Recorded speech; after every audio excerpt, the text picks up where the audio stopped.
Oh, what a badass. You can't hurt me.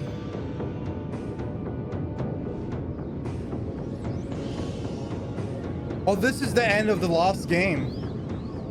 Okay.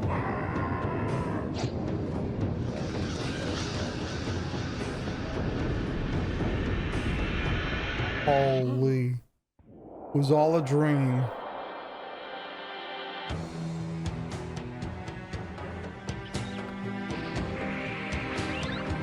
Great transition. Amazing. It's more myth, but bigger. To get the hard stuff out of the way, this game is much easier to set up than the Fallen Lords. You just install Myth 2, and then Project Magma over that.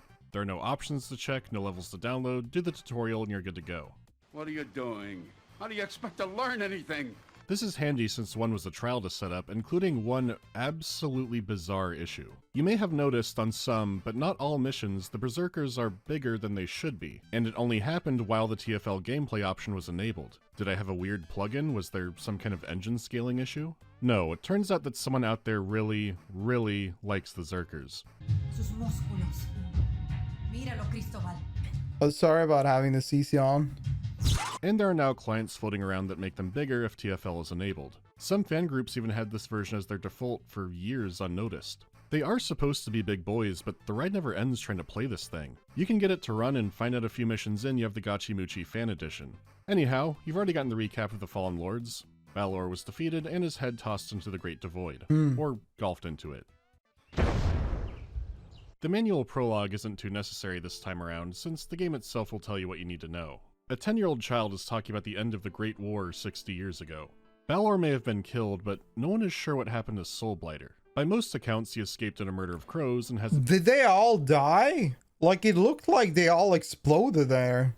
been seen since.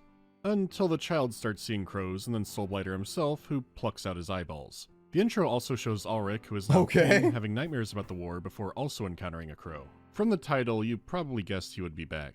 But it's more a question of how and why. After all, the Fallen Lords were defeated and Balor, the source of their power, was completely destroyed. Is this old-fashioned revenge, or is there something greater at play? It's because they needed a sequel. They wanted to print out the game Ulrich did again. go from being wizard to decapitated to king. So your mastery of dream magic in this setting gives you lots of career and retirement options. Once again, the story is told from the journal of a soldier in the Legion. He's under the command of a political climber named Kruniak. In his latest endeavor, he's wasting his soldiers' time making them investigate some grave robbing. The town is under attack! Run for your lives! Oh, so undead attack the town, and the soldiers' time is about to get a lot more interesting. Things are going to be a little different this time around, so let's start with the graphics. Coming off the back of the Fallen levels, which were remade in the Soulblighter engine, you might think that 2 would be looking largely the same, but those remakes were very faithful and they didn't add a lot of stuff that 2 had. The tutorial and the first screen in Myth 2's campaign are already showing off the improvements. You have a Dude, you can see it on the model. The model looks really good. Like, the plane is whatever, but you can see quite a lot of things look really good. That looks nice. You have a moving 3D object with world reflections in the river, lots of small foliage. The map has livestock and wildlife, more 3D objects, and just more detail more in general. life. Granted, they're not the kind of improvements that are super obvious to modern eyeballs, but by just playing the game, you can feel how much more intricate the maps are. Myth did have the And it's so important, actually. Like, you are looking from the top-down view, so perhaps some people might not register everything that they see, but in the end of the day, having life to the environment is so essential. It helps you immerse yourself way easier, and it makes it better for a longer duration experience. So this is great. attain, but never an actual. And again, this is a old game. You're not expecting this to be you're not expecting it to have detail of a modern game. You need to think about it as the way it was back then. Like, having these extra models were quite heavy. It's quite heavy. So back then they tried to minimize everything as much as possible. Texture had to be the lowest quality, barely any polygons, so adding some kind of form of life was a challenge back then. Gigantic building as a mission. It's one of those sequels that the 90s and 2000s were full of that you don't see too often today. The budgets and teams are smaller, production hasn't bloomed. I need to play Gothic. I say this every month to myself. I gotta play Gothic 1 and 2. I gotta play Gothic one day. This game is filled with so much charm. It's insane. To an insane degree. They're no longer struggling with what the first game is going to be, so now the sequel has a lot of mechanical improvements. For Myth's visuals, this meant a better detailed world and a better variety of environments. All the story elements have also gotten a big facelift. For example, in the briefings, instead of just a map of what's happening, the game now cycles through multiple pieces of artwork. This might not sound like a big deal, but it's timed with the already incredible music and narration. It brings the scenes even more to life having these visuals. They're an actual extra little window into the setting. Speaking of scenes, the videos that Myth 1 had were technically impressive, though currently you are stuck with the interlaced endgame ones, if those even play, or the washed out, over-brightened remaster attempt for QuickTime. The original materials could be on a computer somewhere, but so far they haven't been found. That's not the case for the second game, and the cutscenes look awesome. Not just viewing quality-wise, but the art style is a huge improvement. I mean, love just this. compare how Soulblighter looks across the versions. I feel like, you know how... I feel like it brings such a charm to it to see art style like this, because in the end of the day, I feel like this is in a way ageless. I do think this is really cool to see. There's some YouTube channels exactly the same style, but I think it's cool. You don't see it that often, but when you see it, I feel like there's a very great charm to it. That reminds me, I think there was some music video where someone took a lot of art that is the same style and basically used AI to generate the scenes. I didn't think that looked particularly good, but I remember that became a pretty big controversy. But I feel like you could see, I think you can see that art style. You don't see that often, but you do see it from some YouTube channels. I'm trying to think to myself, is there any video games that have been released the past decade that use that art style in any form of animation? I don't think so. I feel like they have sort of dropped the ball on that type of art style. Use what? Look, I'll show you right now. This kind of art style. Awesome. Not just viewing quality wise, but the art style is a huge... This kind of art style. I've seen it in a few like YouTube creators use that to create skits. Old 80s animation. This is like filtering rotoscope. It's like filtering your human models, but it's like, yeah, old 80s animation in a way, but that's such a big one. Yeah, this is a rotoscoping. Yeah, I feel like I don't see it that often, at least not in video games at all. I guess video games just have too big of a budget now, and they, you know, don't want to attempt this at all. Huge improvement. I mean, just compare how Soulblighter looks across the version. No, it's not popular at all now.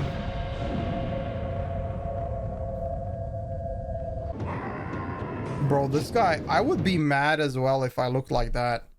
Like, if my fucking lips were going above my nose, I would also be mad. He has a reason to be mad. Look at that. Oh my god.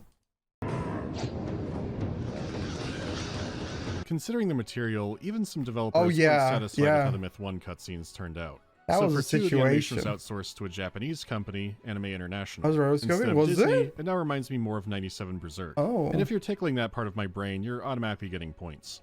Though I think the only thing I've seen from the company is Blue Gender, which I never thought I'd bring that up in one of these videos. I think I remember there was some scene that were in that Lord of the Rings movie. Yeah, you're right. But not all of it. Just some. Didn't they look scuffed? Like really scuffed? I remember, I think it was really scuffed. We gotta watch it again, Tulio.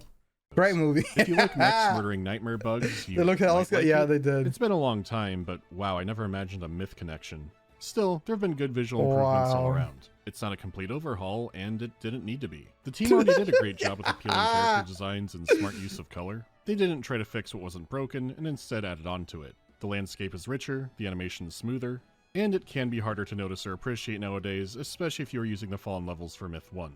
The sound design is in a similar spot. Ambient sounds are improved. I like that they invited Hagrid. Variety, but there still won't be any music in the missions themselves. The voice acting is also about the same quality, both in highs and lows. Though to their credit, look at Hagrid. Why is Hagrid walking around with a shovel? What's going on? What's going on? What's the in situation? game, which Oh, does we have a corpse, make of the course. setting feel that little bit more alive. Well, you must be saving up for a reason, huh? Yep. I've had my eye on a turnip for quite a while now. A turnip? Well, not just any turnip, the world's biggest turnip. This conversation's like something straight out of Thief. Once again, the briefings are the highlight. They're as captivating as ever. When we reached Tallow, Rorik told the mayor he had overheard the brigands speaking of taking corpses to a castle near the town of Braille. Indeed, the locals we encountered on the way said they had seen many wagons filled with bodies being hauled into the keep. The master of this castle is Baron Kildare. We were joined at Tallow by reinforcements to attack the Baron's stronghold and put an end to his unwholesome trade in human remains. As we hurried back to Willow Creek, Rorik, one of the village leaders, demanded to be taken love to this see the mayor music. of Tallow. When questioned, he offered us little, save that he had important information about the recent grave robberies. Rorik is well respected by the townspeople, so Kruniak chose not to press him further for information. It's the same narrator playing a new character, but come on, who's gonna complain? The somber emotional tracks are still here, but the music can get more bold this time around too. The percussion is definitely the most ramped up, and big, echoey drums can take center stage. It can be fast, aggressive military marching beats, and then it shifts. It turns slow and haunting and sounds like Phil Collins is about to start singing. One of these briefings has my favorite moment in the series, and the music just brings it to a new level. I'll have to hold off on that since I don't want to get too far ahead, and there have been some gameplay changes to go over. Starting off, it does have a lot you'd expect in a sequel like this, such as new units. The Light can use black-robed warlocks and mortar-wielding dwarves, along with some other additions and changes to existing units. For example, the archers and the Fallen Lords were the Firbolg. For most of the setting's history, they were an enemy of human nations. At least they were until Balor came and kinetic smashed the moral relativity scale. They've since returned home, and all of your archers in the sequel are human, but they can now use a flaming arrow ability to set the terrain on fire. Meanwhile, the forces of evil have recruited a few more races onto their side. Some bizarre new undead have been seen as well, such as the Stygian Knights. They're completely immune to arrows as well. It's like the Shades weren't enough ancient Greek terror. The units come with updated lore bits as well, and the secret mission in the first game definitely happened. Still, while everything does look generally similar, the moment-to-moment gameplay does feel different for a few reasons. The first is AI, which seemed pretty good throughout most of the Fallen Lords. Though, on some magical points of a map, enemies wouldn't respond or they would start looping. It's worth noting that these games have a lot of maps and modes for multiplayer, but no actual skirmish mode versus the AI. That's because the real replayability would be in multiplayer. Myth AI isn't how you think of it in most RTS games. Instead, the units are tailor-scripted for the mission and where they are in the level. If you experiment, you can find areas where the enemy will Wait, so they're not really AI then? Then it's just like, they just have scripted interaction. No, they don't have, oh no, never mind, what am I saying? So they have their, you can sort of always know what they're doing until you interact with them. Is it really, I mean, it's not really AI then. If the script is literally you walk from here to there, if you get attacked, I attack. You don't really have an AI then. It's just a response. Maybe you know what? Never mind. That's a lie. That is an AI. Forget about it. Back to their designated. I just thought that maybe when something is that simple, it's perhaps not an AI. But in most regards, what really is an AI? Like, what even is an AI in a video game most of the time? It usually is just a pathing mob going from one side to another, and then response to when you are like attacking it. So yeah, it is. I'm just being stupid. Good, I'm glad to hear that. You can cheese it at points, but it's what makes the campaign play so much more reactively compared to a lot of its peers. The designers knew exactly what units you in the dark would have and where you would be on the map. The AI can't fully take the wheel on its own, but for a campaign, it's great. And 2 added more variables and reactions into that mix. So they do more than just attack. They have some form of different reactions. Okay. However, the most immediately noticeable change starting the game is accuracy. In the first mission, a dwarf feels kind of reliable. It still relies on the physics and especially elevation, and making your troops veterans is still always helpful, but it feels infinitely less frustrating this time around. The dwarf explosions feel better controlled, and you can take some risks at close range. Now, you can It seems kind of OP as well. absolutely still vaporize your own guys by accident. A chance of a whiff is still in play, and sometimes making an attack is just a bad call. But you don't have the frustration of constantly exploding yourself like the first game, even if you put yourself in a good position. Not feeling as compelled to save scum is good, and it gave me options I would have never tried to pull off in the Fallen Lords. That's not to say the game is easy, because some of these missions are still hard as hell. One has you return to Covenant to retrieve the Total Codex from the rebuilt Great Library. This one can be a doozy on normal, but man. The Library on Legendary is a sadistic mission. The game hasn't been dumbed down, there are still plenty of spankings that await you, though the campaign comes across as an overall more fair challenge. The difficulty settings still scale everything the same way, except for one mission. On normal, you'll find a bald hilltop for your troops to fight from, but on Legendary, it's covered in trees and not really viable. The environment changing from difficulty again reminds me of Thief, and with how the AI works, who knows how long this took to alter. That is interesting. So the difficulty changes the map environment. Well, it makes sense if terrain is in the way. That's kind of blows. That blows. But that's interesting. I feel like also, wasn't there, I remember there was a common complaint about a lot of old games when they had a sequel. Basically, the original game, this game is too hard. And people complaining about the game is too hard. And then sequel would dumb it down and make it easier. And then they're like, I remember the weirdest part was with, I heard about this when it comes to Gothic 2. So apparently Gothic 1 it was a hard game, or was an okay game. People saw it to be very hard. And when they released Gothic 2, they dumbed it down and made it way easier. Way easier. Right? And then the people, the majority of people that actually enjoy the game, the Gothic game, were complaining and saying the game's too easy. It's not, why couldn't you put like a difficulty scale or something like that? So what they did is that, because technology, I guess, the new expansion that they added to Gothic just made the game entirely harder, like everywhere. Not in the expansion part, but the entire game harder. So you have two individual versions of the game, where one is extremely easy, and if you add and the other one is super hard. And you can't like play the game and then add the expansion on top of it. You got to start the save file with the expansion or without this expansion. But my point B is that a lot of games used to have sequels back then, and they would just dumb down and make it easier, the game easier. And I feel like it sounds like this one didn't really do that. I do like the fact that you have a difficulty scale, and then also the difficulty scale just sort of adds terrain and a little bit of modifiers.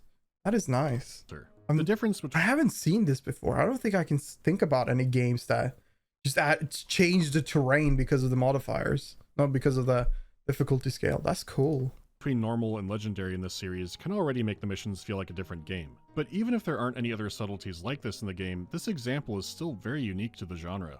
Usually you would expect more and deadlier enemy units, which this game does too, or just have the AI cheat beyond all belief. So it's cool to see some experimenting on top of what was already a lot of innovation. The workload for that kind of feature does mean it not catching on made sense, but the ambition on display, even with a little thing like that, keeps surprising and impressing me.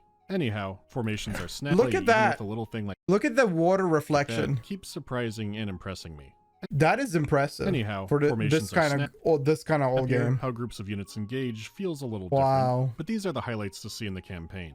I should get on that, but was there anything I forgot? Oh yeah! Fun fact about this game that some people confuse with the Fallen Lords. When Myth 2 was on the way to stores, a third-party translator found a major bug in the installer. If the game was installed somewhere other than the default path and then uninstalled, it could delete folders and files around it. This was discovered when Soulblighter wiped out the entire drive. Rather than just putting out a warning in a patch online, they flat out recalled the game. That's the situation. It was expensive, a logistics nightmare, and during December. Realistically, they could have gotten away with the announcement option, but the man behind the decision said it was expensive, but the right thing to do. It's a level of integrity that you just cannot imagine from the AAA space nowadays.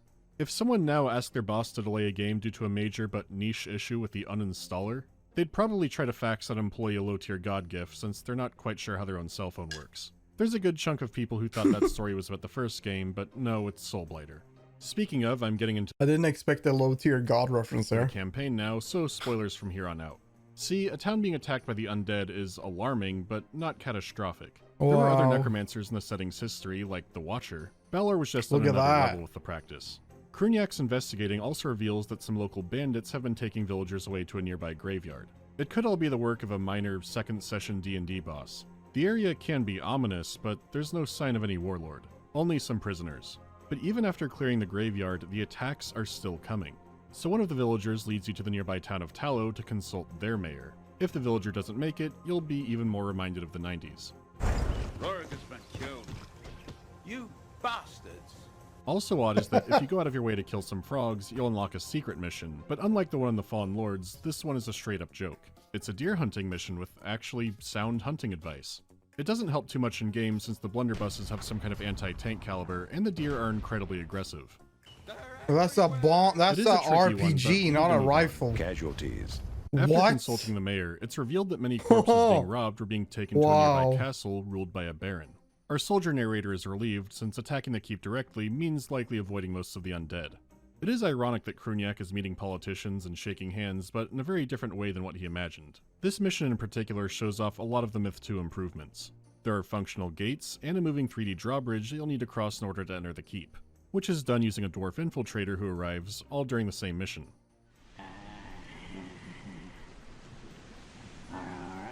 Who's this bozo? You're using the enhanced terrain features, you're encountering the new units. It may look Wow. similar, but the gameplay improvements are really noticeable. Though compared to the Fallen Lords at this point, the story isn't drawing me in as much. Which could be a consequence of calling the game Soulblighter and having him in the manual. Investigating where the undead are coming from isn't too compelling when you know that Soulblighter is somehow behind it. The keep is stormed, and the soldiers gaining new respect for Kruniak. Until he begins to strangle one of the prisoners to the brink of death. But this turns out to not be from rage, it shakes the prisoner out of some kind of enchantment. It's possible the Baron is bewitched too, but we don't have time to reason with him, we'll have to use sword logic. The prisoner reveals his escape routes, and now they're no good. The keep is won, right as messengers arrive to say that every town outside of it has been completely destroyed. Every village you've helped so far has been wiped off the earth by an ocean of undead. All that Kruniak can do is order the keep destroyed to avoid capture, and then sound a general retreat. It's clear the Baron was only one of many suppliers of undead, and he might not have been doing it willingly. It's clear the Look Baron at was that. only one of many suppliers of undead, and he might not Oh, have been that doing is it willingly. that is sick. That is for a game of that year. Having the environmental reaction like that, that is General cool. retreat. It's clear the Baron was only one of many suppliers of undead, and he might not have been doing it willingly. With those numbers, it's obvious the Dark are back. Kruniak is dead. Our Sergeant Garrick says he saw the commander and half of the color guard running like hell back through the lines, ordering a general retreat. When Garrick caught up with him, Kruniak collapsed. He had been holding his guts in with his shield. Kruniak's last words were of the bravery of the color guard, who had given their lives trying to save him, even as Soulblighter had delivered the killing blow. Soulblighter. It is in that System Shock 2 wheelhouse where I wish the aspects around the game weren't undercutting some of its reveals. It doesn't stop the death of Kruniak from being sad and also very human. The narrator had him written off as just being a career guy, but in a time of crisis he rose to the challenge and continued until he died heroically. His last words were passing on how brave the other men had been. He wasn't a chosen one or someone who rose up to become a powerful legendary figure, he was just some guy. It's a kind of understated heroism that's more true to real life. Heroes are generally made in moments and not born as them. It's a kind of grounding that fantasy stories especially can have trouble keeping. Kruniak is dead by Soulblighter's hands, but he had a familiar journal among his belongings, which the narrator reads up on. With King Ulrich being the only surviving member of the Nine, he's all you can run off to in the city of Madrigal. Ulrich believes that Soulblighter's seeking out the Summoner, which the old narrator briefly learned about in the first game. He's the one that the Total Codex prophesized would bring back the Mircridia. The Mircridia? Oh, fuck. I mean, Balor was Live Leak Sauron, and even he hated thinking about them. Soulblighter wouldn't dream of trying this if he was still alive. What is the plan here?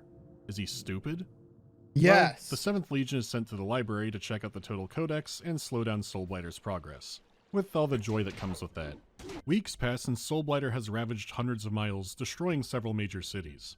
Ulrich and the Legion receive a message from a survivor whose eyes were gouged out by a withering, grotesque woman. She said to him, "Tell Ulrich his nightmare has just begun." Disturbed, he sends the Legion north to recruit while he hangs back in Madrigal to make sure everyone evacuates safely. This plan gets one hell of a complication. Bro, what is going on? Casualty. A swarm of creatures is attacking the capital, and they are absolute monsters in melee. Even if you're trying to play carefully, and with Ulrich's dream magic, their sheer brutality will rip your forces apart if you make a mistake. Plus, you know how Myth is. It's a vicious fight, and Ulrich and the survivors barely escape into the harbor. Then out comes the woman. It's Shiver. The woman. Didn't she die in that duel?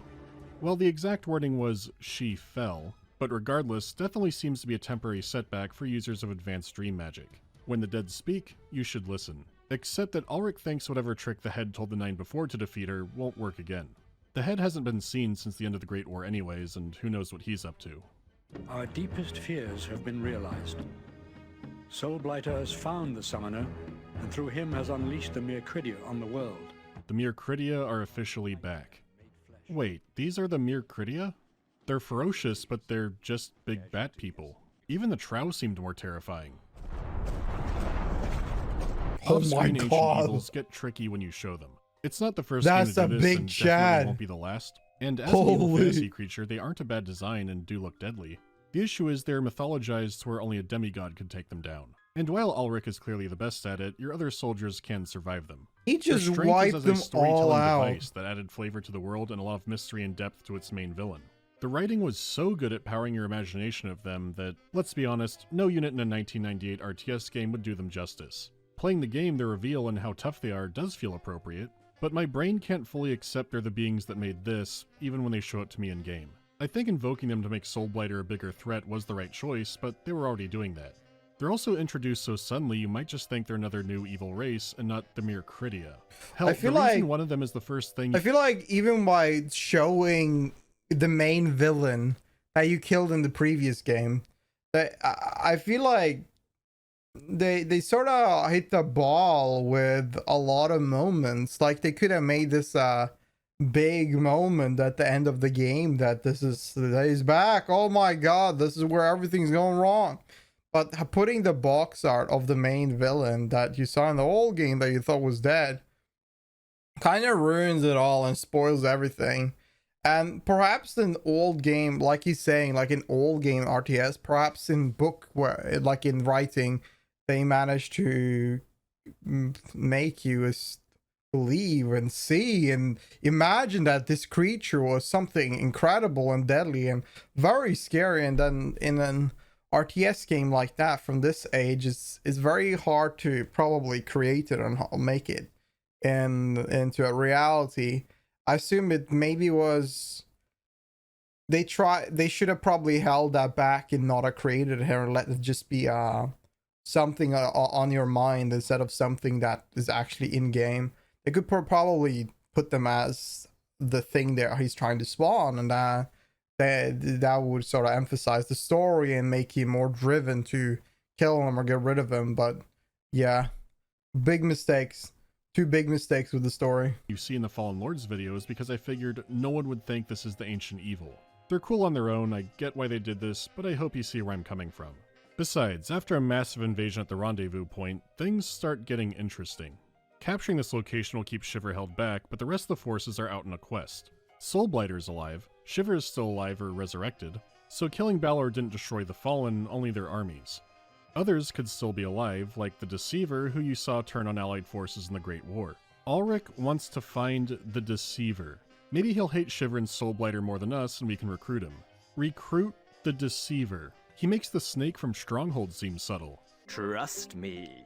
Wasn't the Deceiver killed at the end of the Great War? Aye, but he's a fallen lord after all.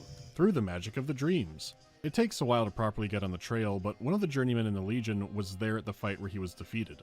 He's frozen in stasis beneath a river with only enough power to keep himself alive. He did have a powerful scepter artifact, so by finding it and returning it to him during the reviving process, this might fully restore him. As long as we get the incantation right. Well, recite them. Look, I ken the words. Now get moving! The journeyman has high hopes for this plan because not only did Shiver and the Watcher hate him, but all of the Fallen Lords hated him. For some reason. The frozen river is crawling with his warlock buddies who will happily blast you and the dark, because Soulblighter is also there to recruit him or kill him, so you maneuver around, trying to lure the dark into these LARPing flat cannons. Is this all worth it for a clear villain named the Deceiver? What is the plan here? Is he stupid? Kleinbeck, Veratus, Nictu?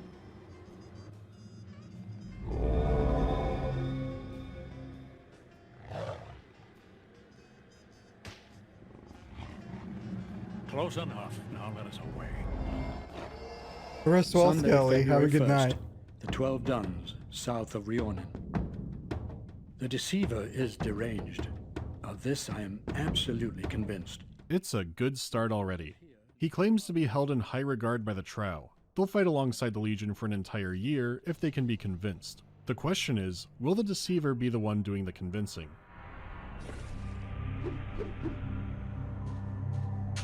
No, we're gonna play Life or Death Capture the Flag. Actually, there are two cool things happening here. For one, a capture point mission is more like something you would play in multiplayer, so it feels different than anything you've played so far, and it adds some depth to the Trow. You've only seen small hints of their old civilization, and in the Fallen Lords, you fought them through rivers of blood and rust. At first they seem like giant evil brutes, but there is more to them. That's Even kinda if you're cool, finding though. that out through a Capture the Flag game that the Gulls are cheering on. The Trow have joined the team, and while they all head down to the Holy. captured fort, they learn that Shiver's Just already a bunch of big men. Look at that. Fuck. destroyed it. Change of plans, the king wants the Legion to head to Mirthemne, which was where Connaught ruled from. It's not clear why, but you have Trow, and they're good at banishing the evil ones. Yeah, they You just get more of smack that him 3D off. destruction Beefy shown off. boy, It's one of the yeah. few levels that actually makes you feel powerful. It's not a cakewalk, but it does feel more hopeful. Ulrich reveals the mission is to go beneath the city and find the Ibis crown. The old empire will be restored with himself as emperor. Legend says the crown has supernatural powers that will spread out into the army. Volunteers in the Legion will go down to find that, while some others go off to try and find the remains of the Tain that shattered when Soulblighter had it. The catacombs are strange and filled with endlessly warring spirits. It's mainly the old empire fighting the Mircridia 1,000 years ago, but they'll turn on you too. It's like seeing what's happening now all over again. Should it be this familiar? It's difficult to say, but the crown is retrieved. Ulrich is now emperor, and the journeymen who exiled themselves are now restored as the Heron Guard, which, like many Western fantasy game settings, means that they're now samurai Romans. Just in time, too, since the Mircridia came to crash the coronation, including bringing the big Mircridia. Just like that, and the Trow are no longer your ace in the hole. You have to use all of your brain again. The Deceiver and the other part of the Legion are still on the search for the Tain. Ulrich believes that Soulblighter still has a tiny fragment where he's hiding the summoner who's spawning Mircridia. The Deceiver says he can feel a different shard calling to him. Since they're linked through pocket dimension nonsense, he believes he can lead the troops through it and kill the summoner. True to his name, and as you've seen before, the Deceiver can turn enemy forces onto his side. It can still be a rough march through burnt-out hills, but the Deceiver was adamant that he could get into the Tain. You find it, and true to his word, he leads you through. Even being able to mind control the Mircridia, it's still an oppressive fight. Plus, all the old safeguards are still there. Luckily, the Deceiver finds an item that lets him absorb all the lightning. Past that, heal up your forces, and there he is, the Summoner. Oh. Threaten me? Here? Okay then. The Summoner is a pain in the ass to fight. Beyond teleporting more bat people in, he'll teleport your guys outside the lightning traps. He's like, God's get sake, then out. he'd come back down and... Oh, fuck you and your sparkles. You've got to wrangle the little freak and... Oh, finally. Man, that explosion was And then he risky. explodes, So, of course. no more Summoner. You were certainly no Kurgan. Myth games do leave some things open, but the Summoner has always felt odd. The Codex prophesies that one day a man will resurrect the Mircridia, and there he is, and now he's dead. Oh. Again, this goes back to the Mircridia are strongest off-screen. One day someone will show up and bring this monstrously evil race back is something that makes the total Codex itself a little frightening. It can tell the future, Doom included. Delivering on him, and he's just some guy. He's a conveniently established reason to bring them back. The narrator even says he has no clue how Soulblighter found him. The narrator is usually used effectively for what details don't matter. He can build intrigue or open possibilities, but with the Summoner, it feels too undercooked. The dude is just too important to shrug at it like this. We have no clue what his relationship to Soulblighter was. Still, I keep on seeing this, the same thing with this game. Like, with this is the third time we see this. That in written form, they have these badass cool things, and they sort of in game and on the box. I mean, more in game, but just sort of can't transfer that. Like, they can't like translate it to the game itself to make it be like that. It's just way better in the written form, which is rough. I bet it's really hard. he's resurrecting the Mircridia, and Balor didn't But want it's to a do that, shame. even That's if he what- could, that's- it's and just Soulblighter sad to obviously see. couldn't. He's also having to do it in the Tain next to the big skull pile, which there could be Mircridia skulls in there, and that implies that's how he's doing it. But he is called the Summoner and not the Resurrector, so maybe he just needs their essence or whatever summon attached to more. the pile in order to bring them back. It might be possible that a more powerful being could simply will them It's a into real hard sell existence. compared to But enough games of that for nowadays. now. The Deceiver We are too spoiled with games nowadays, but the thing is that a lot of games, I'm not saying everything, I think this year again is the golden year of gaming. We are spoiled, but we can all agree that there are 95% of games that come out don't have a very compelling story or characters that will be more interesting in written form than it is in the game itself. There are very few of them that are. I feel like most stories we see are not that fascinating or mind-blowing, and definitely with the characters.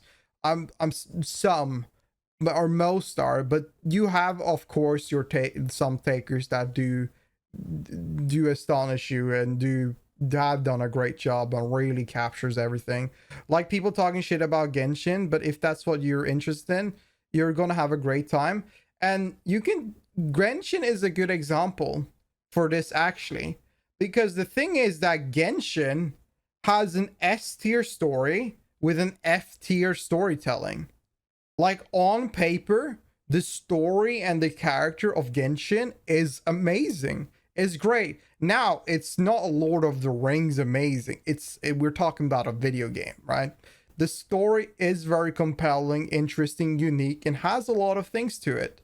But the way it's told in game and a lot of things shown in game, it's just not that great. It's not put up well. It's dragged up too far.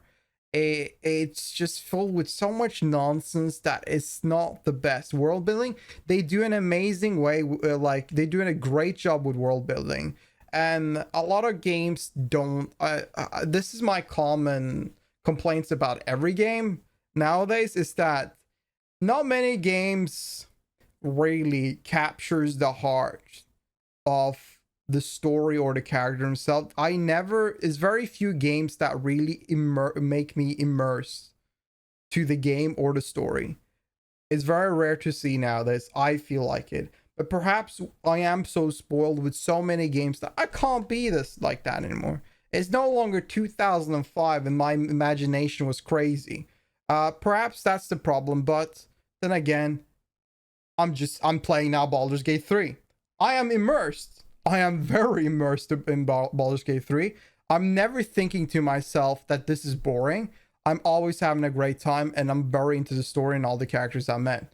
But it's very rare to feel that with many games nowadays. teleports you out and directly into Soulblighter's camp. The narrator realizes he's done this of his own volition and it might get them all killed. The Emperor won't come save them, he doesn't even know where they are. Everyone, including the Deceiver, are captured.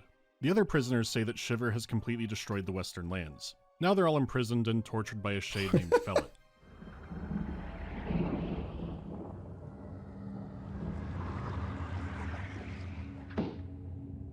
Holy. Stop hitting the man. Or the Deceiver mind-controlled him in the chaos. It's a massive prison break, with the prisoners having to help out each other and then free the Deceiver, who has his own special containment chamber. By now you should understand no whack-ass crystal prison can hold this man. But this group can't take Soulblighter in combat. And by what clever ruse will you defeat me, Meirdred? Will you hide in my chamber pot? Take this! Oh. Oh, that item actually absorbed the lightning. Yeah, later. Wow. I have always wanted one of these. From here you can exit to a secret mission, but my actual favorite moment in the game is the next actual one, so let's just go to that. This one's still fun and an actual secret level like the first game, and not the deer hunting. Which Is that it? You know, also funny. The Deceiver has taken one of the crows from Soulblighter's murder form. Without it, Soulblighter can't transform into the birds again. They're now off to regroup with the main force, which is fighting Shiver downstream of a river and a dam. Dude, this guy looks evil. He looks so evil. Look at that. I love it. Into the birds again. They're now off to regroup with the main force, which is fighting Shiver downstream of a river and a dam. If it's destroyed, Ulrich and most of his forces will be completely wiped out. The Deceiver has gone through some shit to get to this point, and now it's time to make his move. If the dam were destroyed, the resulting deluge would kill everything in its path for miles. Upon hearing this, the Deceiver shook his head, his face twisting in anger. He moved slowly through the crowd, commanding all those present to defend the dam, insisting that he would punish those who allowed it to fall. Without another word, he headed downstream. I asked one of the Black Robes why the Deceiver had not stayed to help us, and he tersely replied, "He goes to warn the Emperor, moving through odd angles faster than any man, and if unobserved, much faster than that." Not only does he not betray you, but it's not out of spite for the Fallen. He goes to warn Ulrich. The Deceiver was actually ride or die the whole game. He was a good guy. Someone so comically evil looking called the Deceiver. Well, you know what they say about looks, and the man truly lived up to his name. It's also a nice callback to He Kruniak deceived and us. the Trow. The game keeps up with this theme of there's more to people than you think. We His did have looks that were with Balor, deceiving. but Okay, this I'm gonna time stop. around, we're seeing more heroic figures. I just love everything about this scene. The narration, the music. The Deceiver is still drawn as a deranged man. It's like a dark fantasy version of the Grinch, but his heart was big the whole time. His motivation is never elaborated on, and this is one of the moments where that really works. Maybe he was trying to sabotage the Fallen all the way back in the first game. Maybe being rescued and being shown loyalty made him turn around. Whatever the reason, the approaches he takes are colorful, but he's still a force for good. To emphasize that, the dam is saved, but Shiva is still out there, and the Deceiver starts screaming for her blood. For hours on end. So the Emperor gives him a squad of 5 volunteers to try and kill her. If it isn't Ulrich's lapdog, will you bow to anyone who claims the throne of the Cathbruig? The path to retribution does make for strange bedfellows. Would you not agree, Ravana? Okay, there still is a lot of spite in there, but I still like the guy. The years have not been kind, have they, fair Ravana? I've said this before, Mildred, and now that mouth of yours is finally going to get you killed. Do you mean to challenge me? You? A lowly camp follower in A lolly? army? Fennett, teach this cur a lesson. Fellet? Oh, this is where he went. Fool! Why do you hesitate? Well, fellow? Yes, my master. What? The betrayal. Wow. I love that everything just There. blows up. Now she's dead. Casualty.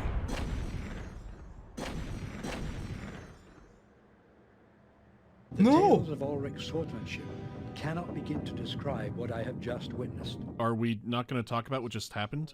Well, the Deceiver is never brought up again, and you can cheese the level so he doesn't die. I would assume he was killed destroying Shiver, but like many Fallen Lords, his death here could be ambiguous. Anyway, check out Ulrich's cool sword. That's a cool sword. Soulblighter is caught near the Cloudspine Mountains, actually near the volcano that erupted in the first game. When you get to him, Soulblighter chastises Ulrich for sacrificing loyal men for his own glory. What would you know of loyalty? The way you say it is only a word. You will never succeed. You will never stop me. The final confrontation is going to be inside the volcano. He looks the way he does because he performed some kind of dark ritual on himself long ago, which gives him outstanding fortitude. The passive heat of the volcano won't kill him, and he's planning to try and detonate the entire mountain range. If he's not stopped here, he'll rule over a world of the dead. It is a tough mission. There are plenty of thralls and Mircridia and shadow demons, but the nitty-gritty of the final confrontation is in a dream duel, so you don't really get to see that. I have killed the whole world! You are mistaken, Soulblighter. You have only killed yourself. Oh. You cover him while he hacks his brain, and that's the campaign.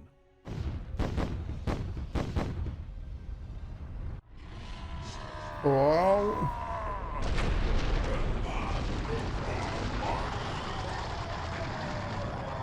Well, that is badass. Is he still alive though? Is he magically gonna come back, or is this over? That's sick. I like that. Freedom.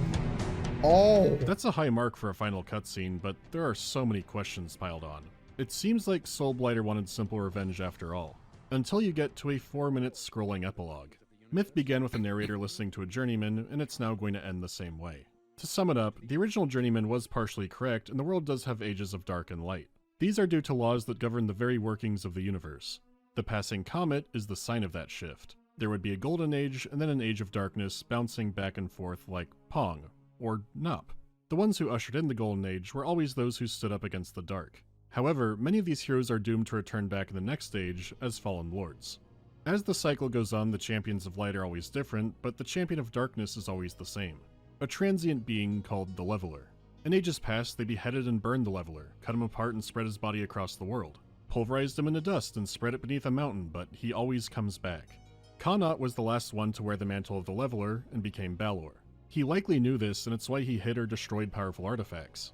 Knowing he would return as the Leveler, he didn't want to have an advantage and also wanted to give the Sight of Light a chance. But if it's every 1,000 years, why did Soulblighter show up when it's only been 60? Soulblighter was not the Leveler. He had potential to be grabbed by it in 1,000 years, but that's likely not going to happen. He too was a hero once, so he may have ascended from his fallen lord position. Instead, the journeyman believes that he will suffer at the hands of those who set the cycle in motion. They won't know for sure until 940 years have gone by. The narrator decides to try and join the newly re-established Terran Guard. Maybe he'll live to see it. Though in all likelihood, Ulrich is well positioned to be the next Leveler. Okay, this is some Hasbro clue shit right here, so let's break it down. What the comet could be is unclear, but there could be a call forward in Marathon too. There is a rogue star that has been passing through our galaxy for nearly a millennia. We will meet it in one of the great voids between the spiral arms. Probably not, but you never know with Bungie. I don't think it's directly connected to Marathon in a way like, here's where all the missing heads from Hangar 96 went. I don't think it's a metaphor retelling or some planet in the Marathon galaxy. It's not as intertwined as Pathways, but there are similar themes and one big direct connection. Marathon Infinity was a closed story. A beautiful ending about a character in a video game understanding his limits and telling you to go out and do anything. Additions in the setting of Marathon would almost have to be a spin-off. Besides, Myth is already so interesting on its own. It's already been using lots of names and concepts from Celtic folklore, and sometimes it is just window dressing. I laughed at this comment saying the American equivalent was, the devil was imprisoned in a legendary stone called the Huckleberry Finn by the great hero Wyoming.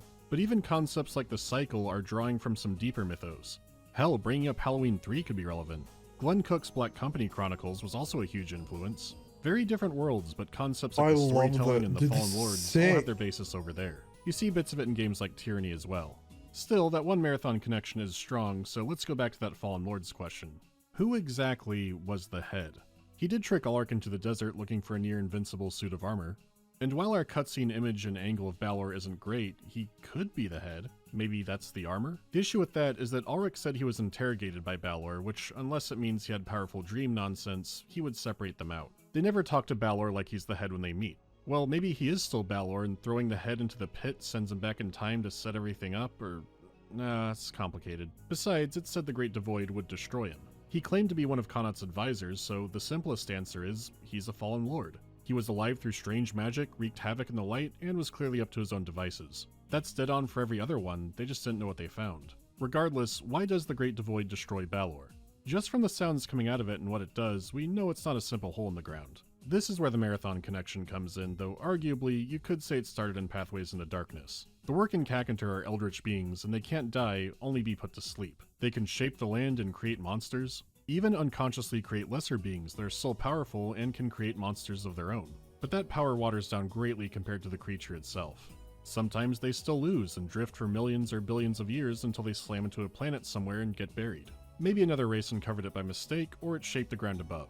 Either way, it's likely the source to all magic in the setting. So how could I say that, but also that the story of Marathon doesn't matter much here? Put simply, it's just too big. Maybe the comet is something artificial it makes, it could be another one just spinning out somewhere in space. The point is, the world of myth is completely under its rules. Maybe throwing the head in the pit worked, or maybe the Leveler will come back. It's not their choice. Without a doubt, Soulblighter was absolutely an evil villain. Throughout most of the game, he honestly doesn't seem too compelling.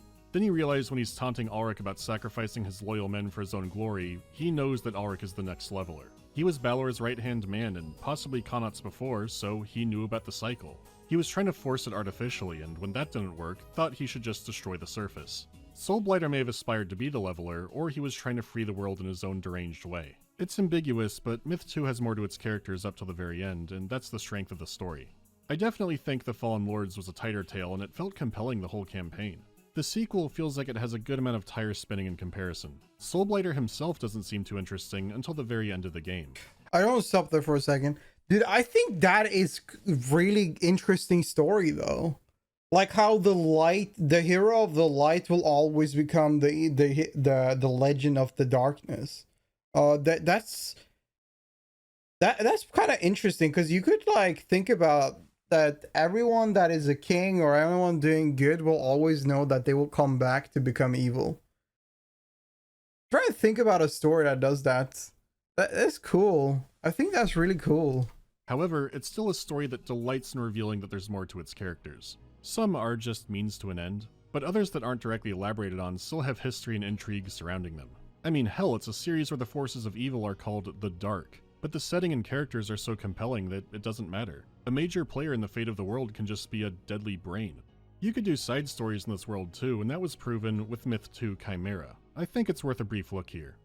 It takes place a decade after Myth 2, where a journeyman is having visions of a mysterious woman summoning undead. The balance of nature is being upset, an insect group called the Hive is being stirred up. It's a side adventure separate from what you've seen so far, so nothing I'll go over in detail. What I find a lot more interesting is how Chimera came to be. It was a campaign by fan map makers, and Bungie saw how well it was coming along, so stepped in to help make it official. Not just on the technical side or the business side, bundling and selling it with the other games, but employees were providing a lot of voice acting, like Joseph Staten and Martin O'Donnell as main characters. Fenris, is that you, old friend? Forebear.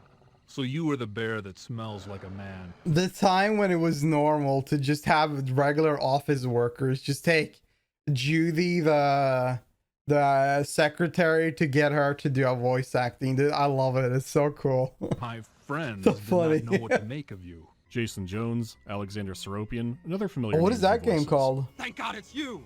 The wasps! They're everywhere! It's neat to see Bungie could be involved with the community at that level. Your story and ideas look good, we'll help polish it up and make it canon.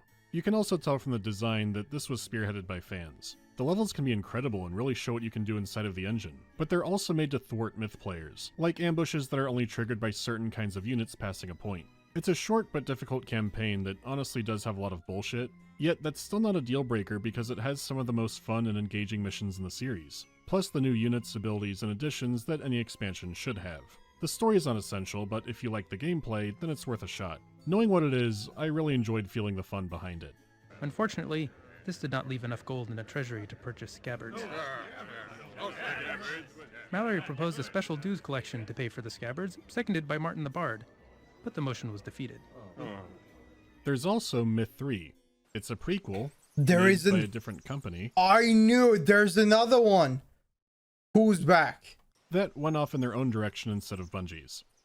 So that was Soulblighter, and man, Okay, what a so it sucks. Is that what you're telling me? The story, it sucks. Okay. fantastic sequel. The gameplay improved or added on to what was great about the Fallen Lords, and they added lots of content for multiplayer like the map maker and all the new modes. The story kept up pace too, and Bungie had succeeded in making their big war game. The myth flame has been kept alive by incredibly talented and passionate fans over the years. Though as of the time of this video, I believe the rights are with Take-Two. There's been no word of any kind of official re-release, which is sad for a game that was and is still so loved. Still, at this point the hits with Bungie kept on coming. First the Dungeon Crawler turned into a trilogy of innovative sci-fi FPS games, and then a series of big violent fantasy RTS games based on physics like nothing else that came before it. But even as Myth 2 was wrapping up, an idea for a marathon successor had been bouncing around. This became Halo, and every Bungie Halo has the Siege of Madrigal track from Myth. The first one ever is an assault on the control room. I didn't know that. Ooh. You get an achievement called Debut of Madrigal for finding this, but you can get it earlier in the level, by riding the Pelican down a deep, dark pit that slowly fills with fog. I'm not sure why this is or why it's unmarked, but Halo is full of all kinds of mysteries like that. Security to the bridge. The Master Chief has gone rampant. Take him down, boys. Gone rampant, but I thought only... Uh-oh. Oh, for Christ's sake, is Nop safe? It's actually just a ball, right? It doesn't mean any... Oh, God. I see.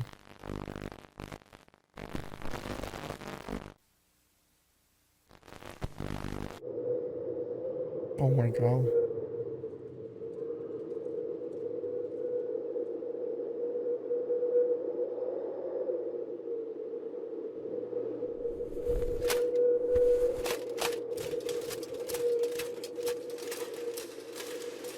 I love it, dude.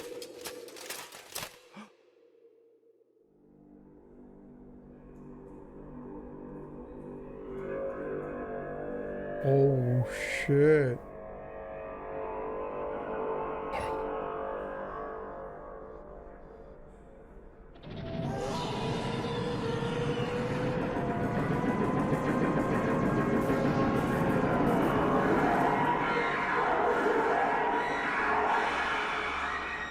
What the fuck? Holy sh... Oh lord.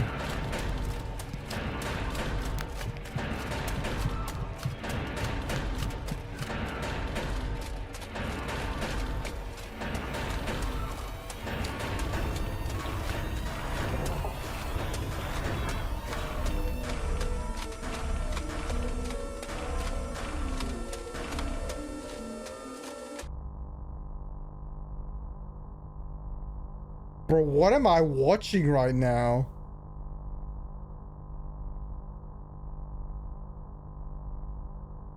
This is a really good horror vibes to it. I love it.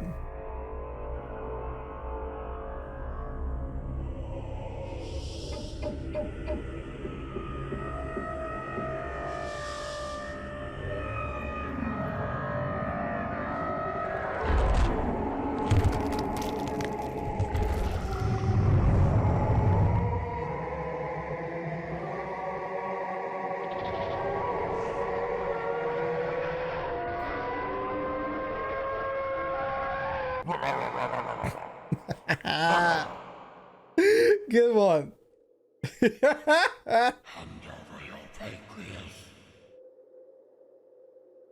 Dark haze. Give me your pancreas. Give me your pancreas. Hand over your pancreas. Give me your pancreas. So they're just bat people? Yes. Then why was Balor scared of their flag? Because they were bald. I don't know. Maybe he just hates bats. Thanks for making sure I never see them. You are most welcome, boy. What a nice guy. Oh, that was nice. Well, the art was pretty good. I die and get sent to hell. What game do I play for all of eternity as punishment? Oh, League of Legends. What genre did I like? Bro, then you better fucking... You know what? If you had to play League for the rest of your life, dude, I don't know. That does sound hell. Whoa! Ooh, that was a good video. Dude, I'm telling you, the story, I feel like a lot of story things are like so great. It's just sad they couldn't like transition it well to the game itself. I love that though. Amazing game. So the sequel, the third one is kind of bad. He said, I don't know, maybe I'll make a video on it. It's kind of a shame though that someone else took over it, because I like the writing of this story. I kind of like just generally the story itself of this game. It is really cool. I think it's really, really cool. A true beauty of the Deceiver as a character is that him being totally honest and dependable until the end is the most deceitful outcome. True. I like that. A lot of good characters in this game. I like that a lot. Cool. I wonder if we'll see. He'll make a video on the third one, but I think this game was pretty cool. It's one of those stories that I'm glad I heard about and saw. I'm glad I saw this game that I would probably never put my, even though I think it looks cool, I would never sit down and play it. Like, I can give you an example. I've been saying to myself, I will sit down and play playing Gothic 1 and 2 for ages, but I just never sit down and do it. But I am glad I got to experience it and know about this game and the story, because I love this. I think the story is really good.